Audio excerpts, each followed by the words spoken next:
It is time once again for the Morning Mindset. I want to thank you for taking the time to align your mind with the truth of God.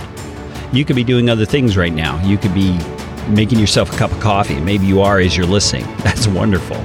I've got my cup of coffee sitting right here on my desk. But the point is this. You've made a choice to get your mind in a place of preparation for the day. And we're doing that through the Morning Mindset around the Word of God. We want to look at what it says and apply the truth we find to our lives for this day. Let's not get ahead of ourselves and think about tomorrow or next week. Let's just think about this day. And what does the Word of God say to us today? Well, we're looking in Psalm chapter 94 today. And I want to set the stage for what we're about to read by just pointing out the type of world we live in and the kinds of things that go on in this world. We have political upheavals happening across the globe. It's almost always true that that's going on. We have famines and wars and sicknesses that are striking massive amounts of people all at once, it seems.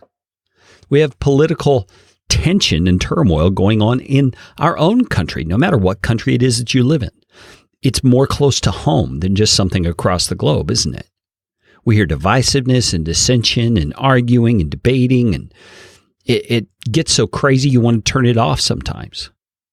We also have mass shootings and heinous crimes that are being committed against innocent people that happen all around us.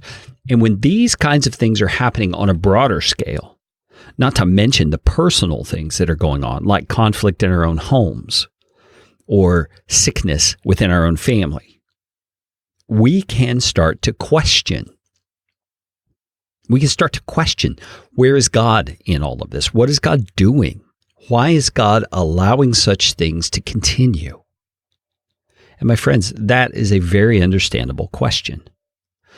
The psalmist today in Psalm 94 helps us to get our minds around that question in a way that you may not expect.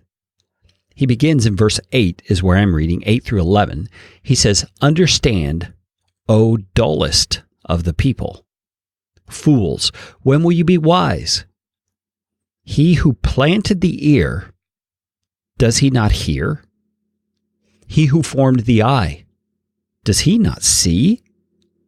He who disciplines the nations, does he not rebuke? He who teaches man knowledge, the Lord, knows the thoughts of man, that they are but a breath." Now we're going to stop there for a moment and look at some of these rhetorical questions that are being asked and let them instruct us. You see, the context for this psalm was a writer who was calling out to God, pointing out all the bad things going on around him. Doesn't that sound familiar? He's saying, God, evil people, wicked people are doing all these things. What are you doing about it? And this is the prophetic voice speaking to us from the scriptures, saying, even the most unintelligent person needs to understand these things. God does hear what's going on. God does see what's going on.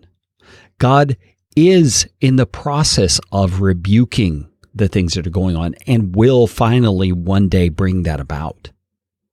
And then in the last part of verse 10 and going into verse 11, he says this powerful phrase, "He who teaches man knowledge, the Lord, knows the thoughts of man, that they are but a breath."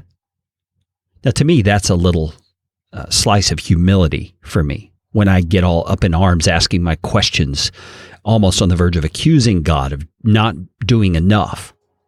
He's saying, hey, I know your thoughts, and I also know they're but a breath. They're just going to vanish in time. I am the one who remains. I am the one who sustains. I am the one who is doing things according to perfect knowledge, not the limited knowledge that you have. You see, my friends, we don't see the whole story, do we? But God does, and we can trust Him to be doing what is right. And that's comfort to me on a day like today. I pray you'll be comforted by these words as well. And join me again tomorrow for the Morning Mindset.